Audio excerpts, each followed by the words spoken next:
this. If I'm going to do her left side, I'm just going to grab her right knee, just going to get all the way to the edge, and then lay back. So now I have her in position, but I want to raise the table just a little bit, and I didn't have to worry about her falling and me having to catch her, which is, for her, probably not that big of a deal because she doesn't weigh too much. But so here we can see, we do want the table nice and high for this one so that we can go into the stretch. This is as high as this table goes.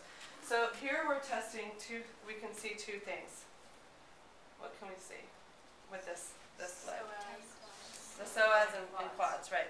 So we want to the quads, we'll see if they're really tight, we'll see a lot more extension, and the psoas, again, it will be more in flexion if it's really tight. So we're already halfway into the contraction phase, so lift their leg up, have them, so it's not too far stretch, have them resist into your hand, relax, support them with the other hand, don't just let it fall, and then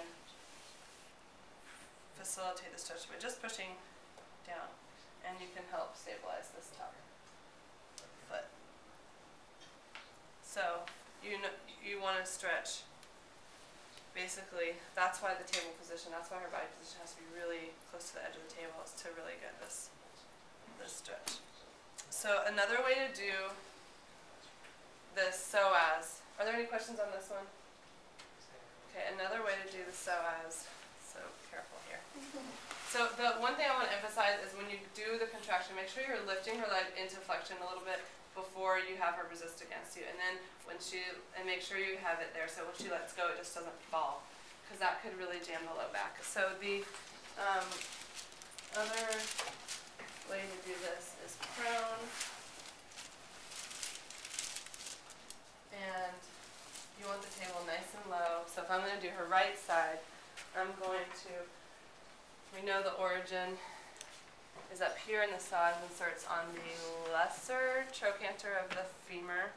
So we want to just cup her knee. We don't want to put it too much into flexion. Why is that? Get the quad. Because then we'll get the quad, yeah. So we want to kind of keep the quad out of it. We'll do a quad later. And really pin hard.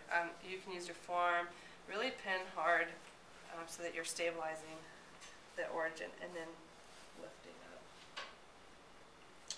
So that's the prone way to do it. Would you do that more if someone had low back problems? I would, yeah. Yeah, I think that's the supine position would probably be a little bit more taxing on the lumbar area. That's why you really want to stabilize hard so that you're not crunching the lumbar area on this one. If you don't and you lift it, you can see look at how that's moving her back here, her lumbar area. So you really want to put pressure on and pin her so that you're not causing any pain here.